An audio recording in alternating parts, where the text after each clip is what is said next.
Well, welcome to Black Men Speak, a podcast that highlights ordinary Black men doing extraordinary things. I'm your host, Keith Dent, and today we're going to discuss the importance of empowering Black voices in media with founder of Parlé, Kevin Benoit, and I'll give you his story in a minute. But I just wanted to, I found this article by the Pew Research Center survey in 2023, and it stated like while Black Americans express deep-seated concerns about how they are portrayed in the news, they see several ways in which that coverage could be improved. About half or more of U.S. Black adults say covering all sides of an issue, understanding the history of the issues in the story, personally engaging with people they cover, and advocating for Black people are an extremely or very important for journalists to do when reporting on stories about Black people. One of the key factors is Black Americans who said they at least sometimes come across news that is racially problematic about Black people, either because it's racist or racially insensitive. They are asked about four potential solutions, um, as well as three options that focus on specifically on the role of Black people, including more Black people as sources in stories, hiring more Black journalists, and hiring more Black people in newsroom and leadership roles. So one person that is doing just that is Kevin Benoit. He's the founder of Parlé Magazine, and he's also the executive director of Parlé Endeavors. And he has a remarkable entrepreneurial journey, over 2 decades in the industry, and we're going to talk about that today. So he has a wealth of experience and expertise. As a first-generation Haitian American, Kevin graduated from John Jay College of Criminal Justice with a Bachelor's of Science in Legal Study and holds a Master's in Business Administration with a focus in media management. His passion for empowering the urban community led him to create Parlé Magazine in 2004. An entertainment magazine spotlighting entertainment and featuring celebrity interviews, but he also keeps in mind the BIPOC communities and the voices and stories that need to be told. And he also has an extensive nonprofit background in New York City, and we're going to talk about that. Like he's worked with the Police Athletic League, Job Path, Hip Hop for Life, and Amani House, just to name a few. And he's also the executive director of Parlé Endeavors, which features really trying to empower and mentor young people's voices. He has a teen poetry slam and things of that nature. I can't wait to talk to him today, just to hear his perspective on just the media, as well as just try and empower young people's voices. So, Kevin, how you doing, brother? Welcome to the show. I'm good. Thanks for having me. Great, great. So let's go ahead and just tackle some of the before we. I'd love to get your background. So you grew up in New York? Grew up in New York City? Yeah, Brooklyn, born and raised. Okay, where in Brooklyn? I grew up in Crown Heights. And then when I was 17, we moved to Canarsie. Okay, So after Canarsie, Bed-Stuy. So I'm all over Brooklyn at this all point. over. Okay, so just to kind of background. So did you live in Crown Heights during the Crown Heights uprising? I don't even want to say riots, but the Crown Heights issue back in the day. Yeah, I was extremely young at that point. Okay. So didn't have to deal with most of it, to be honest. Okay. I just grew up in Brooklyn where and we all know like Brooklyn can be New York itself can be a racist city, right? Like not just racist, but like the racial divides are are strong if you know Mhm. what they are, right? But a lot of us growing up, we really just don't realize it Mm. for so Mhm. many reasons, right? Like you're not privy to it as a child. You don't understand why you only see white people sparingly, right? Like that's the best way to put it, right? Like Okay. living in Crown Heights, the Jewish people were right there, but you know, there was never a conversation between us, and it was just a lot of disconnect growing up. And Brooklyn looks totally different now, right? Like Right, we, absolutely. Yeah, yeah, yeah. so we never had those conversations, but all of a sudden it's like we're really neighbors now. Mhm, So mhm. it's just so interesting how things evolve and change. Yeah, and you could do a whole show, a couple shows on that, you know. Man. And so, so what type of I guess student, or what kind of, how was your childhood growing up in Brooklyn? It was interesting. Haitian parents, so you know we life looked different, right? Like you weren't allowed to do so much. Okay. I couldn't watch TV during the week. Oh, We only okay. watched TV on the weekends. I never had a video game. It wasn't until I was adult that I could purchase my own PlayStation that I finally had a PlayStation. Right, so never Okay. had things like that, but it forced me to be creative. Right, Mm, which is mhm. why like I'm always intrigued with parents giving their children cell phones at an early age now.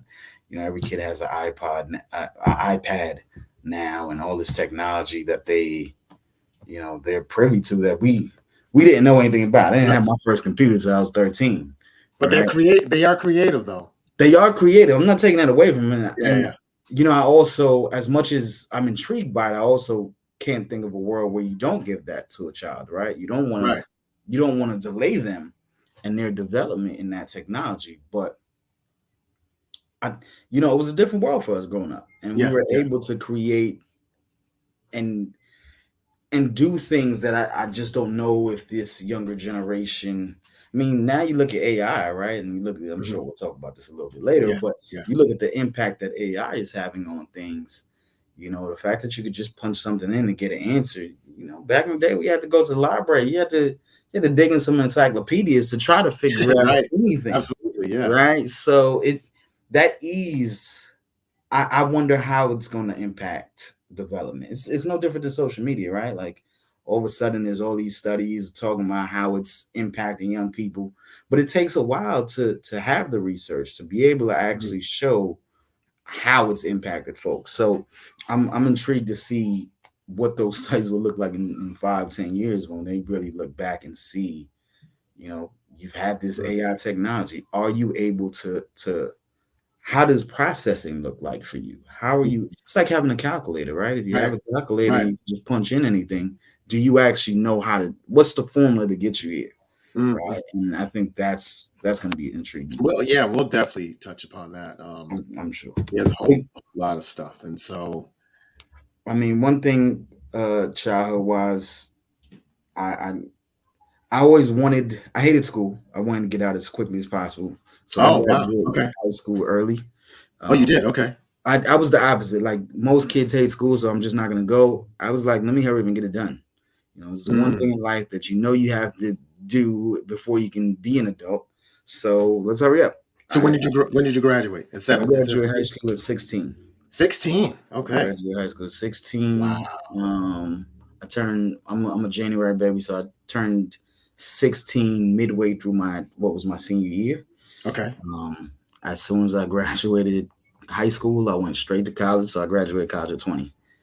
So Okay. I've always kind of been the youngest person in the room, or my friends are older, or the people I hang around are older, just because I've literally always been the youngest person in the room. And you had no problem with that, going to college like right away. Yeah, I mean, again, I was like, how can we ever even get this over with, right? Like, Mm. I So I want. mean, so are you tall?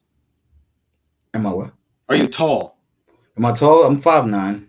5'9". I'm Okay. 5'9", No, so yeah, I was just wondering, because I mean, you would look relatively younger, but if you were taller, people wouldn't think any differently, you know? yeah, they knew they knew I was the youngest because at the time, like, I obviously have all this facial hair now, but it wasn't until like 25 till my facial hair grew in. So Okay. Okay. it was just one of those things. Like I was always that childlike figure. So I started the magazine when I was 17. Oh, So wow. Okay. initially I would, I'd be meeting with publicists and managers. We did a lot of interviews early on. So they knew I was the kid in the room. There was a lot of events I couldn't go to because I wasn't 21. Mm. Right? So I'm getting invites to all types of industry parties, and I just can't go. So everyone knew it was interesting. It was one of those interesting things. Okay. Um, I look back at it and wonder why I didn't get more support, but that's another conversation. Mm, mm. And so, yeah, kind of get, yeah. So, getting that in a little more. So, you started the magazine at 17. What drew you to actually start a magazine? So, I guess because at that time, I'm trying to think. I'm trying to go back to think at what would have been the magazines that would have been hot. Probably XXL Source. Uptown. Was there Uptown? Wasn't there Uptown Mag? Uptown, Yeah, not nope. Not for me at least. It could have yeah, been around. The magazines that I remember holding, I still have a box with them, is XXL, The Source, and at the time there was something called the Av magazine. the Av. Um, Okay, so that was tho- I would assume that was a New York based magazine. yeah, yeah, yeah. Okay, We also had, I mean, you had Teen, I don't even remember the name, but those little small ones that I grew up with, right, you right, know, I don't know if I ever had a copy, but you knew of them because other kids would have them. Like right, my right. family didn't have money to go purchase magazines or anything like that, but you saw them and I was inspired by those types of things. So I Okay. mean, the bigger background of it is when I was in high school, I started a high school publication. So our school had a school newspaper, um, and I wrote a story for that school newspaper initially. And the story was about Ja Rule, Ashanti, and basically Murder Inc. as a label was coming up. Hmm, hmm. They had just started really finding success. So this was like 2001, 2002. Okay.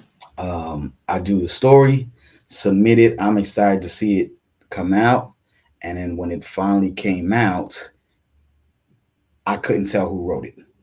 Right? Like Mm, my voice had totally changed.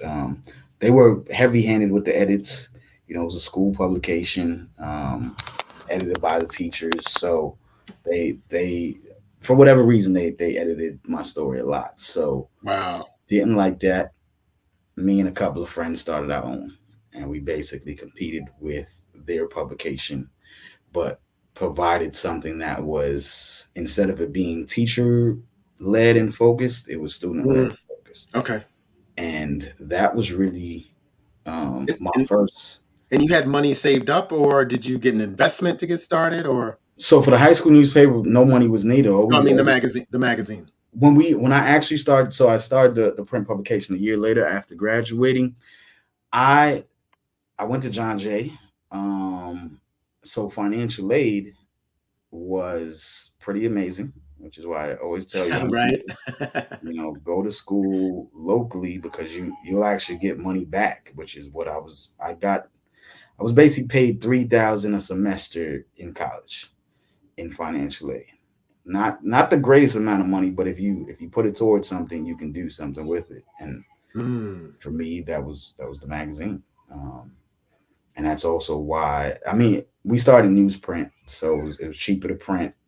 Um, and yeah, it was bi-monthly when I okay. initially did it, so it wasn't a every month or every week situation.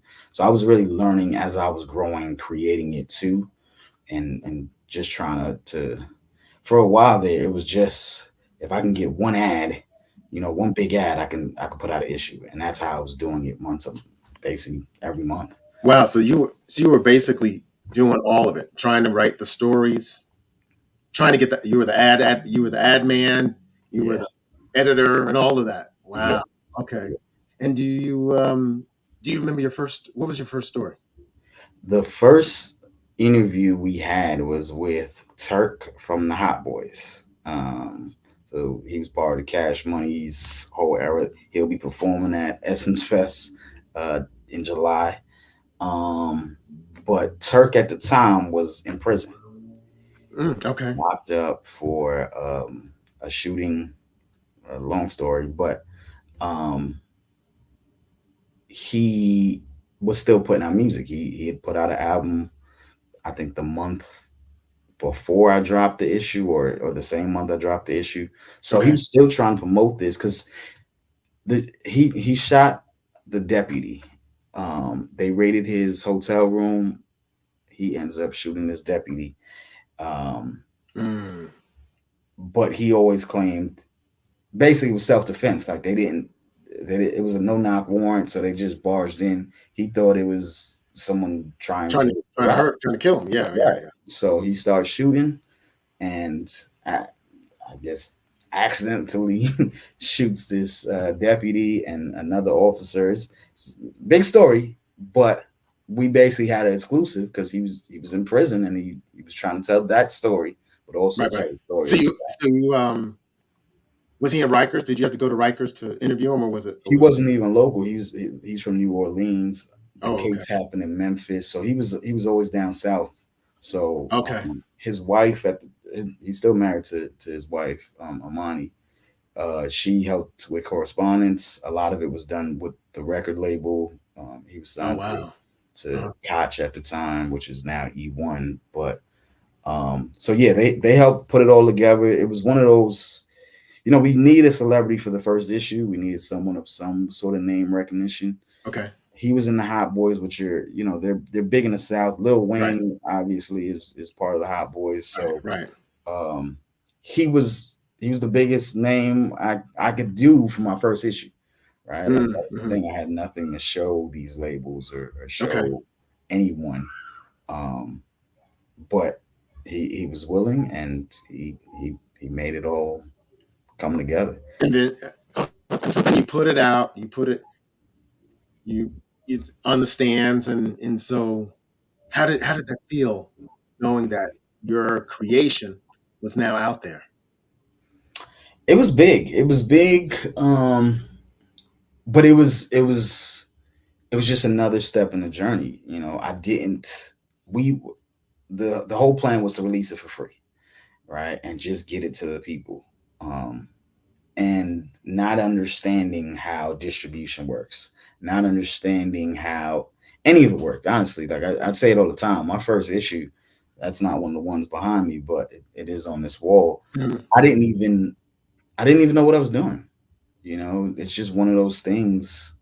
Media has changed in the sense that people communicate a lot more, right? Like other publishers. Now we have podcasts, so we're able to talk and like troubleshoot things that are going wrong, things that aren't going right. But that wasn't how media was in Back then, 2000, right? Like right? everybody was competition, and we were treating each other as such.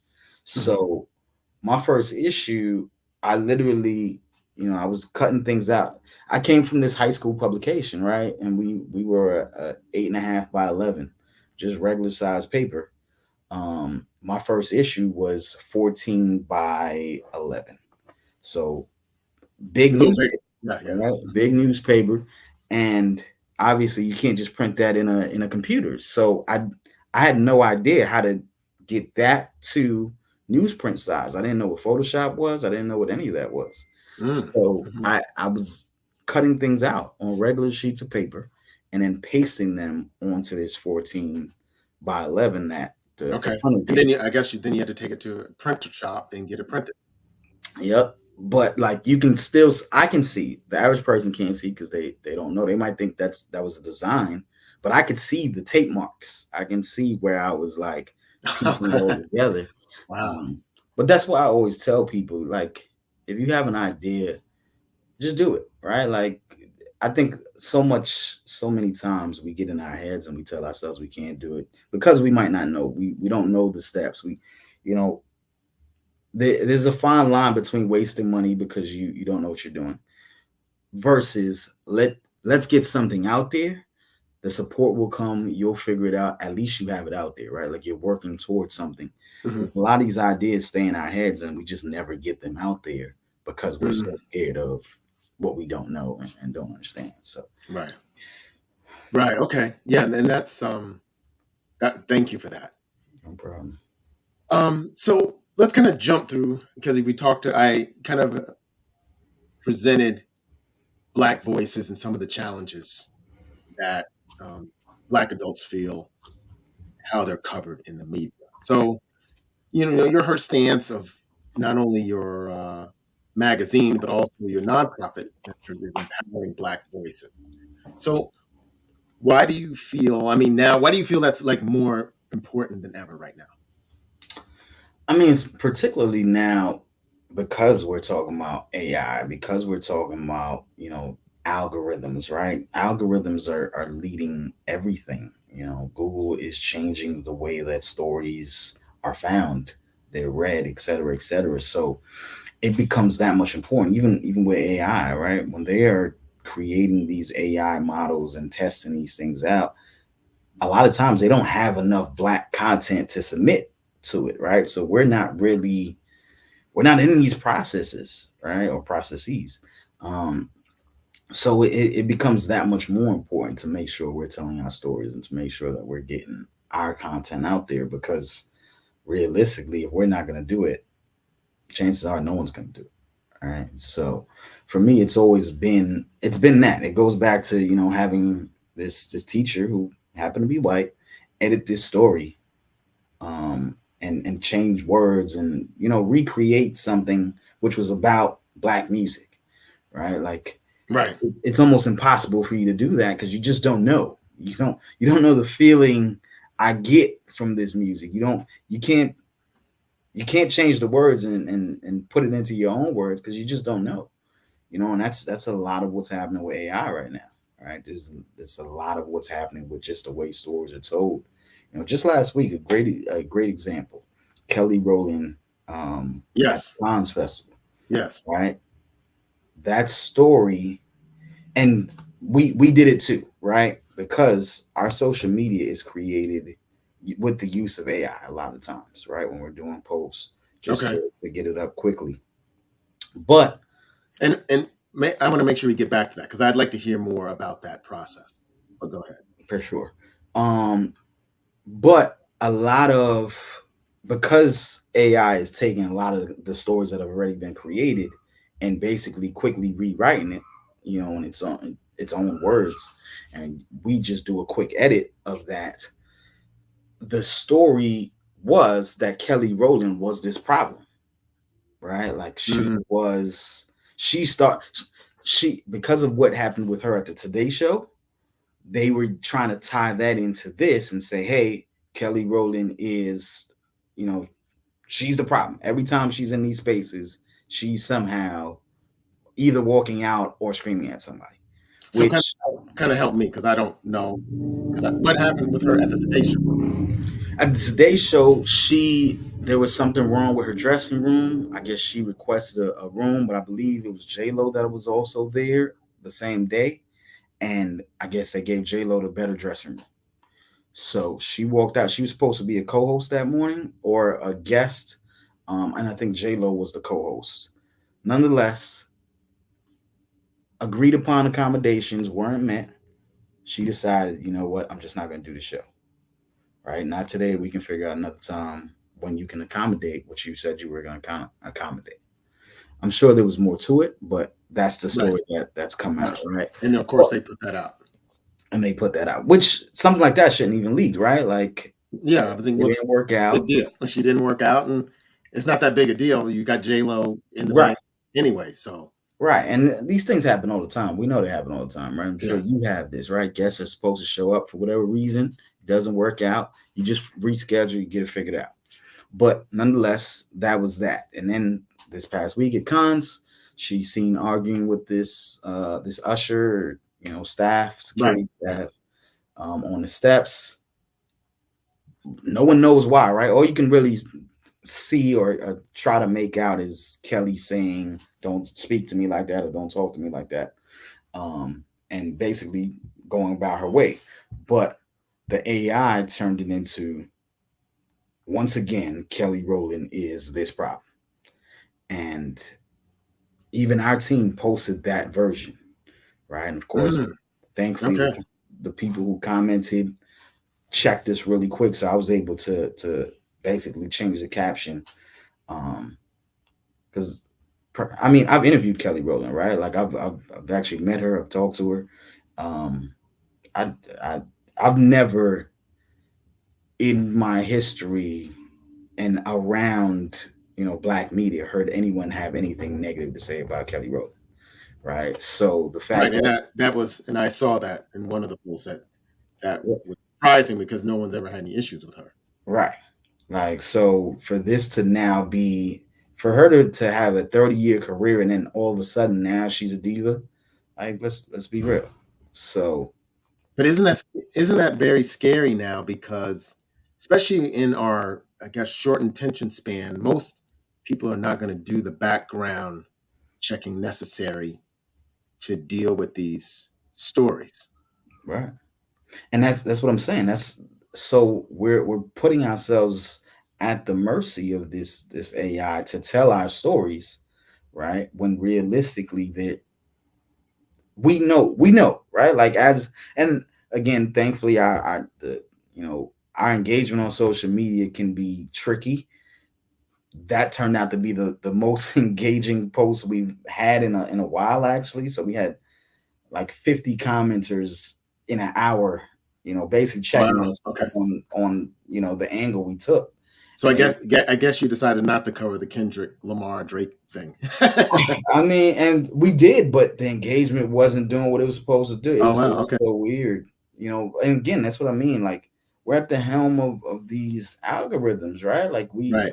YouTube, Instagram, all these things. If they don't want to show our content, they just don't show our content. Mm. So it really puts us in this position of trying to you have to keep creating the content, but if people aren't going to view it, you start to not lose interest, but your steam, right? Like, yeah, okay, we were doing like 30 posts a day, and now it's like, okay, maybe we'll do 10, maybe some days five. Like it just Oh wow. five likes You were doing 30 posts a day on social media on Instagram alone. We were doing on 30 Instagram. posts a day, Wow. um, and And they, then you just at the height, we were getting great engagement, right? Like we were growing our followers. It made sense. I've been at the same follower count since the year started really, because the posts just wow. aren't moving.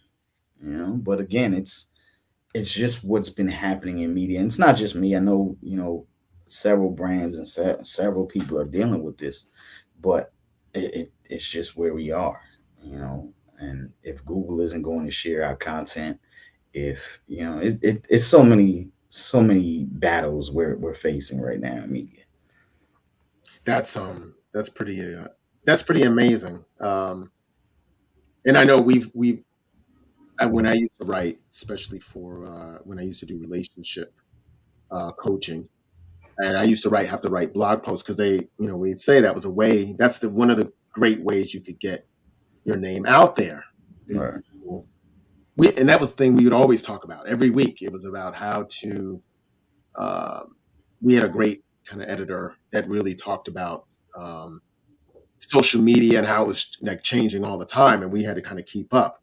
And that's an unfortunate thing because all you want to do is cover good stories or just provide great information, and then the fact that you're beholden by an algorithm or things of that nature to reach the people where it needs, that really need the information. That's really what makes it tough. And Yeah. then when they are pushing stories that aren't necessarily informative, it's really quite frustrating. And so with the AI, why do you feel you? Because I know you have a pretty robust team, but why do you feel you need to use AI for your posts? Because the team isn't as robust as it used to be, right? Okay. So, like if anybody's been paying attention, right? Like you have how many companies who've gone out of business in just the Yeah, I mean, I know it's a lot. last year, right? Right. Like the problem becomes if our traffic was 80% of our traffic was coming from Google, right? And we were doing maybe between 10 and 15,000 just Google views a day in 2022, the beginning of 2023. Since 23, Google has made so many changes to their algorithm, to their platform. I just recently read that Google's plan is to go to Google Zero. And basically, sites just shouldn't expect any traffic from Google. right? Mm. If anyone's been, and I always have to tell people because the average person doesn't realize this, right? But if Wait, Google zero. What in the Google world is zero, Google it's zero? Google.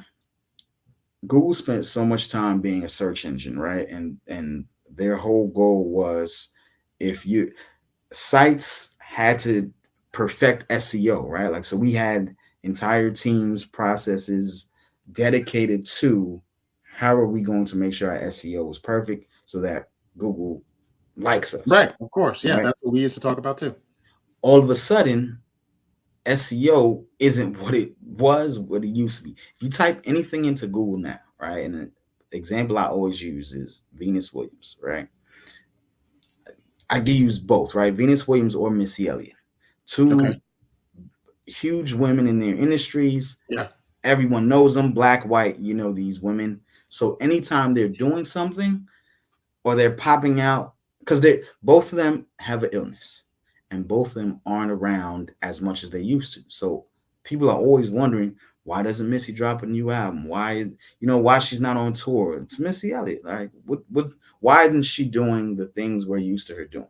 Mhm. Same for Venus, right? Right. Especially Right. when that movie came out, you quickly realize that Venus was the better sister. Venus was always better than Serena, right? But it was close. Don't get me wrong. It was Yeah, definitely yeah. close once Serena, started winning her championships. But then all of a sudden, Venus completely fell off. And if you realize, it's because she has this illness, right? So we have articles on both women talking about what those illnesses Mhm. are, Okay. and basically what's been going on since. If you type Venus Williams illness now, Google gives you a paragraph answer explaining what the illness is, gives you the name, gives you the symptoms. You don't have to click on any of the links. Oh yeah, the AI generated thing they put in the front. Right.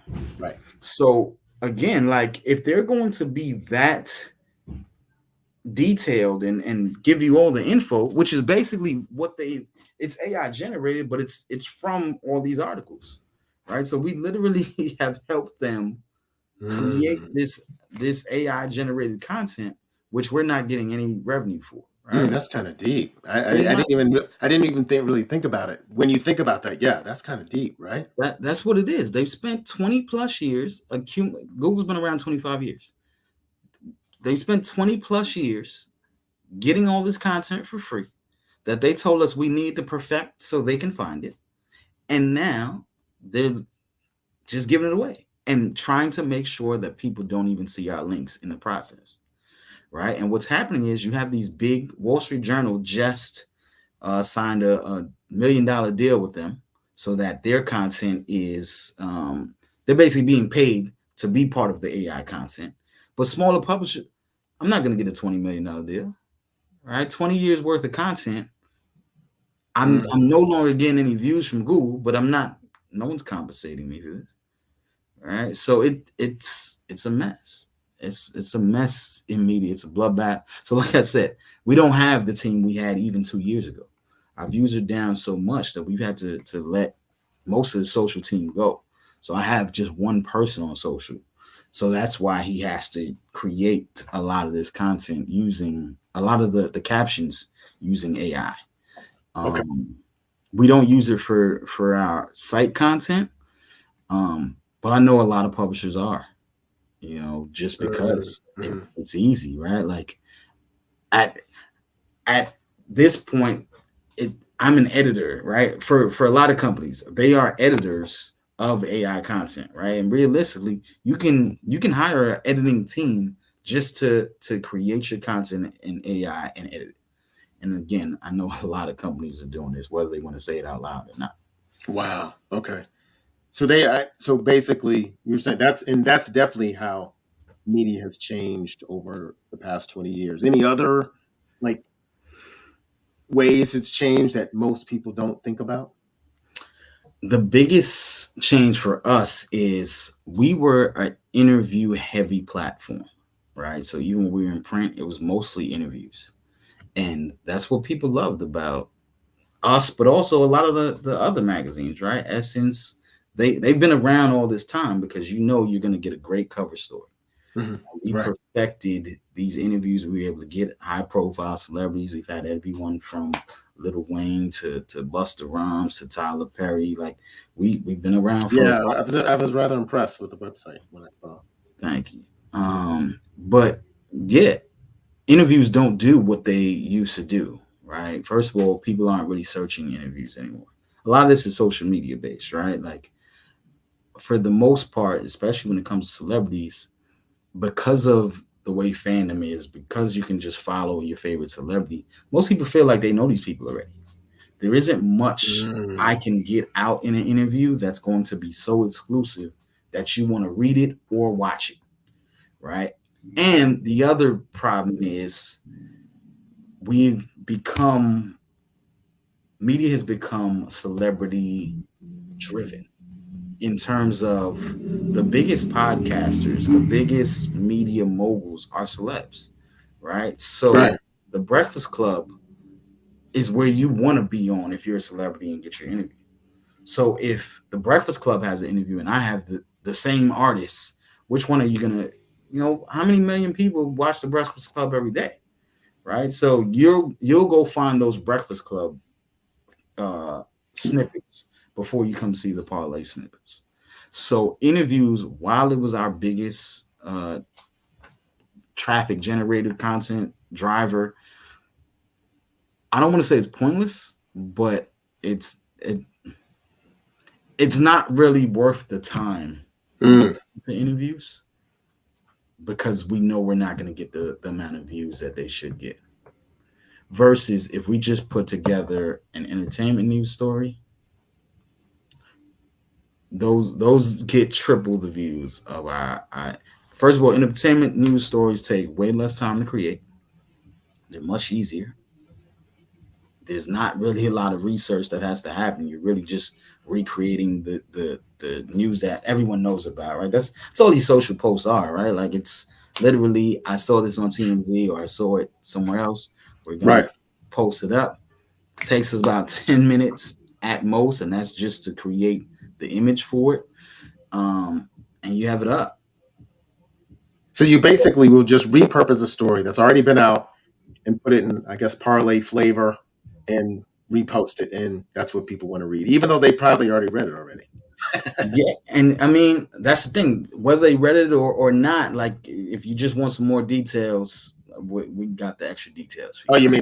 you may provide some extra detail. Right.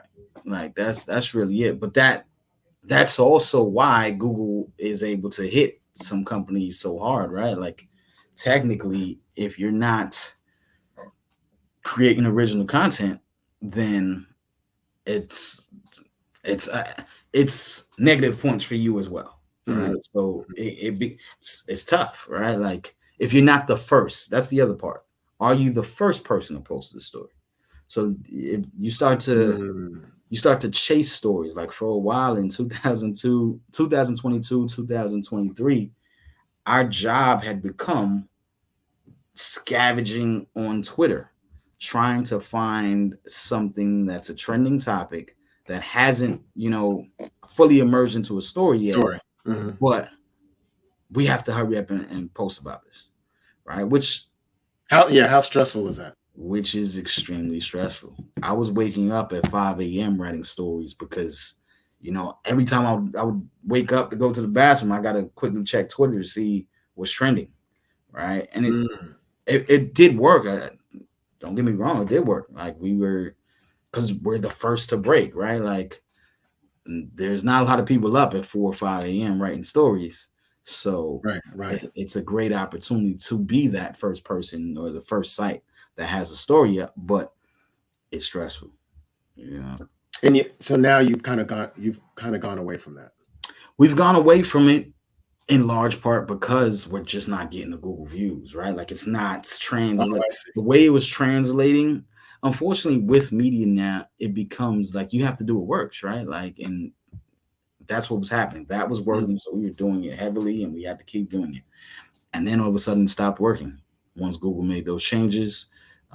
Social media stopped providing as many views as well. So Mhm. we still cover trending news, but Right. Right. the urgency the urgency doesn't equal the results.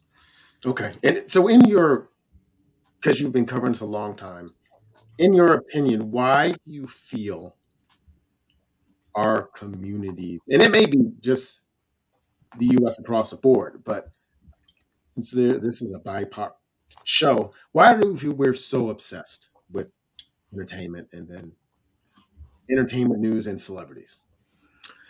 I think it's the distraction that it provides first and foremost, right? Like I think life is stressful, right? People are stressed. People are dealing with a lot. People just barely surviving and trying to make it, right? So it helps when you're able to dive into someone else's life and get a moment. My mom always used to say, America kind of sets you up so that time can fly by, right? And she would talk about the beginning of the year, right? I mean, this is back when the Super Bowl was in January, but you got the Super Bowl, you got the Grammys right after that, you got the Oscars right after that. Before you know it, it's already March, Right. It's right? already it's already June. And It's already then June. here we are, right? Like, because Already January. now it feels like it's even worse, right? March Madness is March goes by so quick because you're in the middle of March Madness and you don't even know what's happening. Now we in NBA playoffs. It's a 3 month. The playoffs are 3 months. When we were younger, players were 3 weeks. Like, Yeah. because it was a series was 5 days. Like we Yeah. weren't doing this for 3 weeks at a time. Like every series now is a 2 week process at least. NBA fine, we was in and out, but this is just what the world is kind of set up for. It's set up to continue to be distracted so you don't have to worry about whatever's stressing you out. So I think that's a big part of it, but it really changed when reality TV came into existence because reality TV really began to highlight celebrity culture in a way that it hadn't before. The closest we got was maybe MTV Cribs to a celebrity, like Mm-hmm. Yeah. into their lives, right? But then once reality TV kicked off, it was like, oh, I can see how this person lives. I can see I'm in their home with them, right? So now I'm fully invested. We were, I mean, again, you think about growing up, artists had fan clubs, right? Like you had to write Yeah. letters Yeah. to Yeah. a fan Actually, club, right? Like these kids don't know nothing about that. But it's that's so that, and I actually forgot about. Yeah, we used to have those. yeah. Not that I was a part of one, but yeah, they had fan clubs. That's right, and you had And to. that's the thing. Like nobody was really, you know how much energy you had to have to join somebody's fan club and like do all that, write Yeah, letters I back. guess you were a part. What fan club were you a I, part of? I wasn't. Oh, okay, I wasn't. And that's the thing. okay. Like it was one of those things you knew existed, but like, does anybody really do this? Like, we don't got time for this, right? But now you can argue with a celebrity on Twitter, right? Like, Right. and you feel like you're doing you. You're on social media on Instagram. You're commenting on the posts, and you feel like that. Like even with us, like we do a lot of entertainment news and celebrity content. So people are in the comments arguing with the post, not like as if whatever artist is looking at this post Oh, I see. to Trying to debate with them. Like hoping to get into a beef with them. right, like Mhm. it's so it's fun to watch. Don't get me wrong, it's humorous, but no, such and such celebrity is not looking at this post to argue with you today. They might be doing it in the shade room, but they're not doing it here, But right? you just never know, right? And you get that one, and they might comment, then it keeps it going. Right, and You that's the beauty of it, and that's we are now in this era of you feel close enough, right? So you want to engage, you want to be part of it as much as you possibly can, and it's that idea that maybe I can be involved, maybe I could be the celebrity. It feels real know. enough Mhm. that it's possible for us, and Mhm. unfortunately, especially for black people, the most successful people we know are these celebrities, right? Like a lot of times we don't have someone in our family who is a millionaire. who is an entrepreneur, who is, whatever, right? Mhm, So mhm. you see LeBron James, you see Ti, you see whoever, and it's like, okay, he came up in these neighborhoods that I came up in. He is successful at this. Maybe I can do it too. Well, that's funny, and that's one of the reasons why I do the podcast in the first place, because there are more ordinary, and not just because it's black men, ordinary black men doing extraordinary things that need to be these stories need to be told.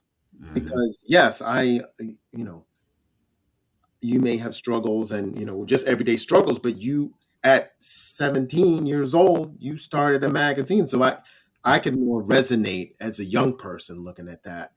It's like, wait, if he could do it, he's from my neighborhood, I can do that, as opposed to I mean, yes, the celebrities come from my neighborhood, but then at some point they also get removed from the communities in which they grew up in. So I find it fascinating myself. But I'm a little older, so it's I was born during the fan club era, and the whole social media thing. I wasn't as immersed in. I haven't, but the fact that we should focus more on those everyday people doing those things that some young people could aspire to. For sure. Yeah, and so yeah, so then that's a great segue to our next question, is that a part of your journey is you have a nonprofit, Parlé Endeavors. And so what made you decide that to also have a parallel track that focuses on empowering young voices? Yeah, I mean, I've worked in nonprofits and in education in that space pretty much the entire time I've been in media. So just about 20 years in the nonprofit space and education space as well. And I, it's not a pretty space, right? Like it's most of these spaces there are black employees and black people on the lowest level, but they're not at the top. So these are white run organizations. Their management is white. It's the weirdest thing because for the most part it's helping black and brown young people, right? Like, so it's it's it's how do you provide an impact in the best possible way, um, while also having some sort of real possibility for change, right? Because a lot of times when you work in these spaces, you you have to do just what you're told, and that's it, right? Like, and you see the blatant disrespect of the students, or the someone is they're doing this for a check, right? That's the best way to put it, right? Like, someone's doing this for a check. They're they're gonna keep doing it for the check. That doesn't mean that they're here for the results, right? I Mm-hmm. think that is that's been one of the biggest drivers for creating Parlay Endeavors. But the other thing for me was just was thinking back to 17-year-old me, right? 16, Mm-hmm. 17-year-old me. Okay. I mentioned I graduated high school at 16. Right. Almost no one in that school building actually thought I was graduating in 3 years, right? In fact, So that was a plan that you had early on in the like your freshman year. I I transferred into the high school that I graduated from in the middle of the first semester. And on the day I did my transfer interview, I told the school counselor, I looked at my credits. I already knew how many credits I had. I know how many credits it takes to graduate, which is something that young people need to do way more of. I've worked in high schools. I have so many youth interns now, and I've had them over the years. Most young people have no idea how many credits they have or how much they need to graduate. And that's the first mistake you're making. It's like anything else, right? If you don't know the pay Mm-hmm. rates you're getting at your job, then you can't be mad come payday if you're shorted, right? Like, so you have to understand that about yourself. And I was on top of it, so I told that counselor on that same interview day, I'm gonna graduate in 3 years. I'm sitting there with my mother. The counselor looks at my mother and said, "There's no way he's gonna do that. Let's just get that Mm. They out of here." said it point blank. Said it right there. It's not gonna happen. Don't worry about it. Like focus on graduating. And that's the thing, right? Like a lot of this goes back to the expectations that these people have for us, right? And I won't say rightfully so, but you build these, you're part of the problem because you're not setting higher expectations for us. And as such, you create such a low bar that young people are doing the bare minimum. Right. Right. So it's a it's a curse that you've created, but you continue and you it's effective, right? And what a lot of us don't understand is these schools get paid because of the students. So if every student is graduating early, then you're messing with their budget, right? And that again, it's just things that we don't understand as black people on the outside looking in. But you got to notice because then you'll understand why they want you to spend 5, 6 years in high school. You'll understand why no one is actually checking to see if you have enough credits. You'll understand why they figure you'll fail most of your freshman classes. So chance of you actually getting out of here on time, very unlikely, much less early, right? And realistically, if we really look at things, high school is supposed to be 3 years. High school isn't a 4 year process, but they factor in that you're gonna fail so much. So it's like, all right, cool. Let's extend the time for them. All right. So Well, that's kind of deep, but wow. I think back to 16, 17-year-old me and the things I wish I had, the support I wish I had, the mentors, the people who knew these things. You know, a lot of times, still to this day, I know, we kind of grew up first generation, but it's still in these high schools, it's still a lot of first generation young people, Mhm. right? And especially now with the migrant influx, like it is a lot of who do you talk to when you don't have a parent who knows the process, Right. right?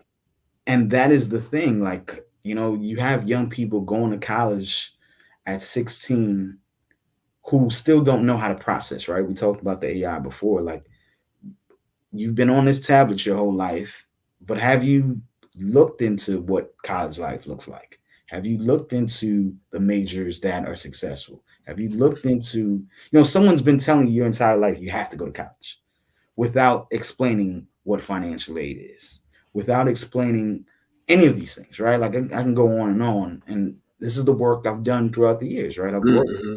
as a college and career advisor. I've Okay. helped young people get internships.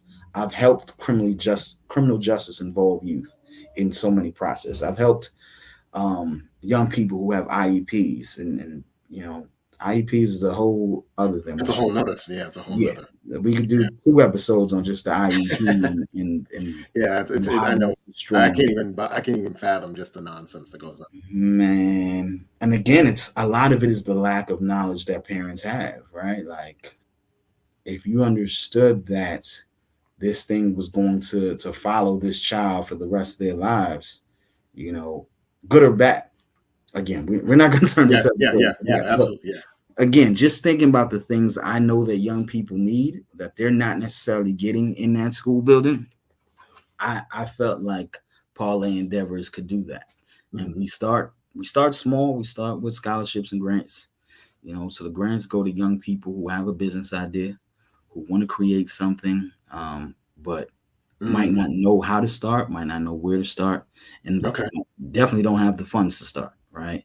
Mm. Um, I've always been an advocate that everyone should at least try entrepreneurship, right? Like everyone isn't as I've grown into adulthood, I know everyone is an entrepreneur, right? Everyone isn't a business owner. Everyone can't be a business owner, Mhm. but you should at least try it at some point in your life. And Right. the first time to try it is when you're young. You got nothing to lose, When right? you're young, yeah, absolutely. Yeah, man. Why not? You have no bills yet. Like start something that can be your own that you can have 20 years later, Mhm. right? So we give those grants. We help the young people create business plans, and we assign them a mentor. Okay. someone who is in that field who can help guide in some way. The goal is that person follows them throughout their life, but we know that's not how it always works out. Maybe this person's just around for a year, but at least it gives you an idea of what a Right. mentor is. Okay. Right. I'm 37. I still haven't really had a mentor. Right. And Mm-hmm. it gets harder and harder as you get older, right? Like who do you call when Right. you've been doing something for so many years, right? So it's that we do So, some. and I hate to stop you. So you're saying, because I know New York is just a media-rich company, media-rich land. So no one across your travels, anyone even from the bigger magazines, or never reached out and wanted to, I guess, support you and help you in your journey. Is that what you're saying? I won't go that far. Okay. And usually when I get asked about regrets, I always say this is one of my regrets. When I my second issue, I met with a couple of people who worked at Vibe magazine, Okay. and they offered me an internship, unpaid internship, but an internship nonetheless. I turned it down, right? And I turned it down because 17-year-old me, I'm like, hey, I already have a publication. Why would I go intern for free for basically my competition? Right, because you probably think, oh, they're trying to prick your brain or what have you. Well, Those things that a 17-year-old would think. yeah, yeah. Yeah. Not my best decision. um, so it does go down as one of my um, biggest business regrets. Mhm. I should have took that internship. I'm sure there's so much I could have learned. Um, but since then, there hasn't been. Um, Wow. Okay. Closest thing has been in the last couple of years, um, but still not quite. Wow. Wow. But that's a testament to your journey and everything. So I'm trying to wrap this up because I mean, this has been a great, great interview. But I wanted to ask, so what has surprised you about working with the young people? Um, I don't know if there's too many surprises, to be honest, only because I've been doing it this long. I think what intrigues me more recently, we do these spoken word competitions. Mhm, And mhm, I'm just intrigued about, I don't want to say lack of interest. Maybe it's nerves. Maybe, I think a lot of it is we don't we don't really ask young people a lot of questions, right? And it's one mhm. of the more interesting things, even as an educator, right? Right. Working in a school, and I was a college and career person. I would always One of the first questions I'm going to ask a young person is, "What do you want to be when you grow up, or what do you want to do? What do you see yourself?" Mhm, mhm. And you can tell that a lot of young people aren't asked this question anymore. It's so interesting because as a child, I remember everyone would ask me this, right? Like, and you're just making things up to appease, whoever's asking you, but you get creative. I want to be a cop. I want to be a police officer. What Depending on who I'm talking to, I might Mm. switch it up. At the time, I knew I wanted to be a basketball player, but you couldn't say that to everyone, right? Nonetheless, um, when I have these conversations with young people, a lot of times they're just staring at me because they just don't have an answer. So I think we And, need to right. really talk more to young people. And you know why they don't have an answer, right? Why? Because they don't see anything but entertainment. I So mean, if they don't want to do entertainment or sports, then they're like, oh shoot, what am I gonna be or do? I may want to do that. So let's just say I want to work at the circus. They're like, I don't know, that's not gonna be successful. So I'm not gonna put that out in the universe because we don't know anybody that's done that. And they're gonna laugh. So they don't. right? Like we as adults would be like, oh, that's great. So what do you need to do that? Oh, there used to be that black circus. What was the name of it? Oh, anyway. Universal.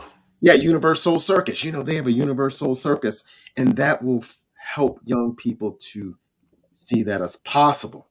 Yeah, And so, because it's not, they just don't. They just don't. yeah. I mean, it's one of those things, which is that's in part why we do the poetry events, right? Okay. Like part of it is to just get out there and get over stage fright, talk to some people, Right. network, meet Right. people outside your community, right? Like Yeah. as much as they have these iPads, there's some young people that still never leave their neighborhood, Mm, right? mm, They mm. never leave their block. You know, you have some young people who go to school across the street from where they live, right? And if you go to the elementary, you go to middle school, and you go to high school, all in the same 3 block radius, you're 17, 18. The world is your oyster, but you're not gonna go anywhere because you've never left, Mm, mm. right? So Okay. that's a huge part of it. So we do these even with the poetry events, we do them borough wide. Okay. So we have preliminaries in each borough. The semifinals are in Brooklyn and Harlem. So if you're from the Bronx, you're gonna have to figure out how to get to Harlem. If you're from Queens, you got to figure out pick. You gotta go to Brooklyn or you know Right. get out there, Get right? out And there. the Right. finals are Right. in Lower Manhattan, right by Battery Park. So again, it's an opportunity. Some of these young people have never been to the city, right? Mm, So mm. let's do that. Right. Right. And then meet some other young people who are in a different community who sound just like you, look just like you, but can contribute. Mm, And mm. hopefully you develop friendships and because that's I was a big part of my early engagement and exposure to people and just noticing how much you can be so different in the city, but still have the same stories, Right. deal with the same things. Right. That's cool. I love that. I really do. Two more things. So yeah. So with that, you were able to receive, and it's a Bay Good Impact Grant. So a Bay Good has obviously has something to do with Beyonce. I guess it's her foundation. And so what what did it mean to receive that, or how did it come about, and how did it impact your organization? It was big. We received that. It was the Be Good Foundation Small Business Grant. We received it last July actually. It was great. The thing with creating a nonprofit is, and I used to, just like anything else, right? Like you don't know what you don't know. As much Yeah, as I work for nonprofits, yeah, I'm I in never nonprofit really management too, so been yeah, I get it. I never really been at the executive level. So I thought it was as simple as you write grants, you do great work, you're gonna get money, and that's not the case, right? Like, and we've been in existence now almost 3 years with the nonprofit. Mm-hmm. Been the only grant we received, Mm, um, and it came early on, pretty early on. We were only a year in at that time, um, so it felt like we were the first of many. Hasn't necessarily been the case, right? It really helped with the scholarships and grants we gave out last year, because we gave 2,500 for each scholarship and each grant. We gave 4 grants last year and mm, mhm. 4 scholarships, 2 grants last year. So obviously that was a big chunk of it. But again, it's been the harsh reality since that it's not necessarily easy. A lot of these grants are trying to see how long you've been in existence. A lot of them want to see how Yeah. much work you've done. A lot of them are looking at your budget, right? If Mhm. you don't have a budget of over 50,000, then you're not going to even be eligible for some of these grants. For that Be Good grant, we did an application just like any other grant. I think our connection to music is kind of was a helping hand. They gave it to Mhm. 10 people in New York. She went city to city. I believe it was 10 cities last year, and she gave 10 people at each of these cities. Um, so we were thankful. We were lucky enough to be one of those recipients. Okay. Um, Okay. but That's great. it's just one But of those. yeah, the work continues. Yeah, Yeah, it's a journey though. 3 years in is nothing. You as long as you keep doing the work, you'll be all right. So that would be my quick advice, and I'll talk to you afterwards after we're done. Um, so Kevin, this has been a fantastic interview. I appreciate all the insight that you've given. especially in the media, Black voices, as well as your business. So I always like to end with this question, and it's always a surprise because we just don't know um, that our Black men are really working hard to just do what they want to do, and and give to the world. Sometimes we don't always take stock and think about ourselves in the journey. So I always ask, and like end with this question: how are you doing, and how are you feeling as a Black man right now? Mm. I appreciate the question for sure. I mean, honestly, it's been a rough year. It's been a real rough year just on the business side. Of course, you know, for me, business is also very personal, right? Right. And it takes up most of my time just as a person. So when unfortunately, like when the business is struggling, I'm struggling, right? When the business isn't making money, it impacting my money, right? So it's just one of those things of like you say, you got to keep working, all right? Like you, unfortunately, yeah, there isn't can't just clock out unless you're done, right? And that's something you also have to begin to consider when things start going left. Like Hmm. it's time to you know wrap this thing up or Right. take a mental health break or whatever the case may be, right? Hmm. Because you at the end of the day you still have to be good for the business to be good. So Hmm. like I said, it's been a rough year. We're only in June, so it could pick up. But comparing this year to even last year, like I said, last year we got the grant. In the last month, I've probably been denied for more grants than we applied for last year. Right, just in the last month Hmm. alone, because we Yeah. spent a In the heavy, in the yeah. yeah, we spent a heavy So portion of the biggest trend, is that a lot of the BIPOC led organizations are not getting the funds that they used to get. yeah, yeah. So, and that's clear. Like it just feels like there's less grants actually happening. I'm even starting to think like some of these applications are going up, but then the funds aren't coming through. So they're just denying everyone. Because you usually like see the winners, right? I'm not even seeing winners, Hmm. right? Or the Hmm. winner announcements, Yeah. right? Like I don't even see those. So it's just very telling. But like I said, you just keep pushing through. You hope it all comes together. Um, but it's been a struggle this year. I'll say that. Hmm. Hmm.